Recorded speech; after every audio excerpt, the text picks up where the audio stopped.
Should we begin? Yes. Plain and simple, we'd like President Bartlett to aggressively support legislation that would make it mandatory for every public school in America to teach geography using the Peters projection map instead of the traditional Mercator. Give me $200 and it's done. Really? No. Why are we changing maps? Because, CJ, the Mercator projection has fostered European imperialist attitudes for centuries and created an ethnic bias against the Third World. Really?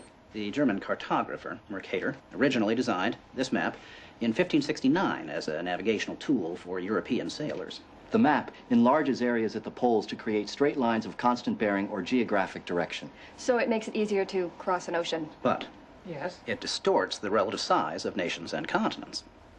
Are you saying the map is wrong? Oh dear, yes. Look at Greenland. Okay. Now look at Africa. Okay. The two land masses appear to be roughly the same size. Yes. Would it blow your mind if I told you that Africa is in reality 14 times larger? Yes?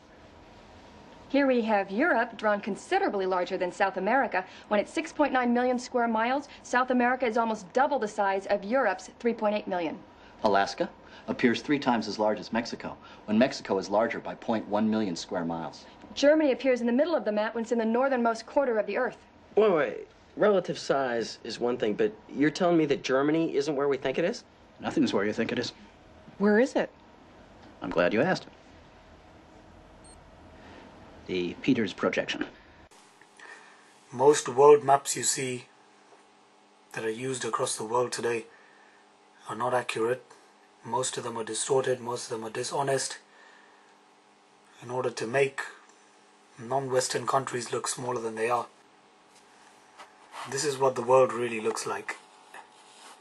This is known as the Peters projection.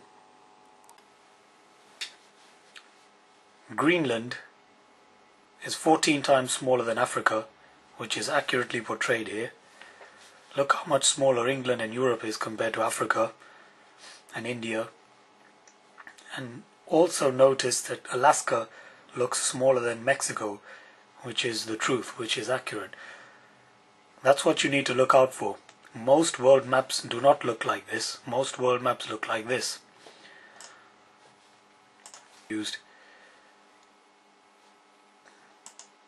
There is one disadvantage to the Peters projection I showed you earlier, this one,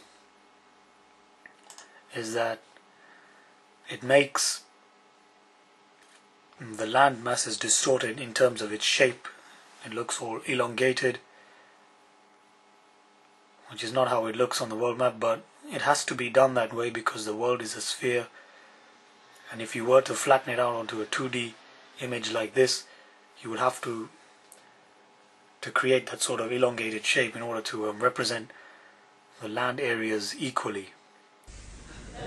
Now folks, this is the map that we use in the schools. Look where the United States is, in the middle of the world, right? Now, here's the USSR, which is no more, of course, Mongolia, China, Africa, India, Pakistan, Afghanistan. Now look over here. USSR, Mongolia, China, India, Pakistan, Afghanistan. Two Indias here. We have 2 Indias. Did you know that? Now people, this is a flat-out lie. Look at the size of Greenland and the size of South America. According to your social studies teachers, what were continents? Largest land masses on the face of the earth, right? Now, do you know the continents? Africa, Asia, Australia, Antarctica, Europe, North America, and South America. Did I say Greenland? Well, Greenland isn't a continent, but it's a huge landmass according to this map, right? The map is a flat-out lie, people. If you read the legend on the map, here it says, in fact, South America is actually 9 times larger than Greenland.